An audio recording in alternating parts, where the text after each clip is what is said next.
Katrina Bennett and the Hippocratic Oath. Much Ado by Katrina Bennett. Now that you've been near me, I've got no place to go. Waiting comatose in a bed, hoping you won't show. In the year that just keeps giving, I once again found myself continuing my somewhat unwilling research for a completely useless, lonely planetesque guide to what less optimistic among us call Victoria's ailing health service. It was after a slight mishap with an alarm clock and a mild altercation with Google Maps that I found myself approaching my 6th different hospital for my 6th admission and 5th surgery for 2025, 20 minutes late and completely geographically bamboozled. Having finally located the main entrance of one of Melbourne's largest public health establishments, I mistakenly breathed a very winded sigh of relief.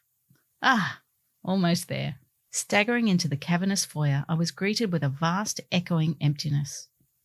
Not a directory, board, or sign of human life to be seen at 6 a.m. on a Tuesday. Miserably, I gaped at the misnomer of an information desk, bleak, empty, and useless as a woodpecker with rubber lips. Out of the corner of my eye, I spied a bank of lifts labelled S. Now I was onto something. It's just like a scene from The Amazing Race. I'm overtired, hadn't eaten, and it would appear I'm talking to myself as I retrieve a very crumpled piece of paper. Right, I'm looking for 3E. Easy, I just needed to get to the 3rd floor. My grade 2 geography came flooding back. Never eat soggy Weet-Bix. So if that's south, east must be that way. Yes. No. Twisting and turning, I do make it to another bank of lifts. SW for Maternity Hospital. I may need a lot of things in my life, but to have another baby is definitely not one of them. While vainly attempting to retrace my steps, my phone rang.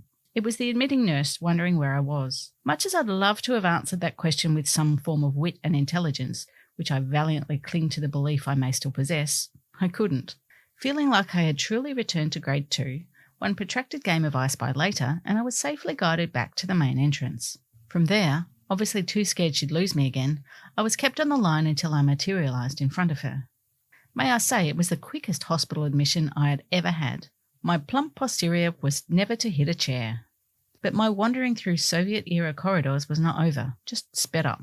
Questions were asked and answered on the go until I was slid into a bed, and then, mysteriously, all chatter ceased as the air temperature dropped. Suddenly, appearing at the foot of my bed, was They Who Must Not Be Named, and swirling around behind them were 20 white-coated wearing dementors. With nary a glance in my direction, the dark lady interrogated the terrified underlings who hesitantly regurgitated my previous responses. Mistakenly, I took this as an opportunity to infuse some basic social convention and introduce myself. Hi, I'm Katrina. I'm not sure where I was planning to go after that scintillating icebreaker. Maybe some sneaky eye contact or a bold move like a professional handshake. Possibly cut out the middleman and have a clever riposte to the increasingly tedious cross-examination about myself, or even get a, "How are you? My name is," in return. But no, in methodology ripped straight from the Victorian-era surgeon's bedside manner playbook of 1845, I was ignored just long enough for me to start dozing off when, bang! Voldemort acknowledges me for the first time with laser light focus. There are 3 possible outcomes here.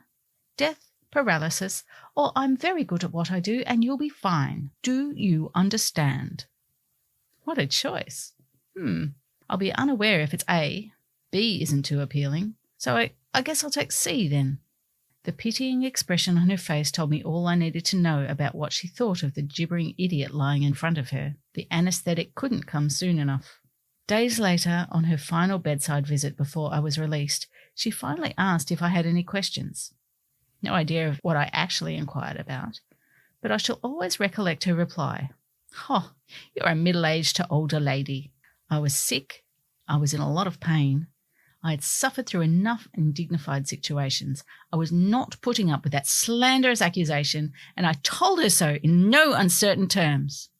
20 bewildered white-coat-wearing dementors sucked in their collective breath and glanced wildly between the dark lady and me, like they were front-row main court Rod Laver Arena at the Australian Open.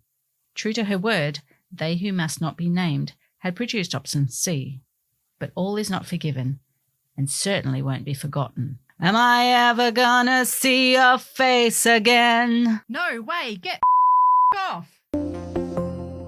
This article was read by Rebecca Rose, Sandy Miller.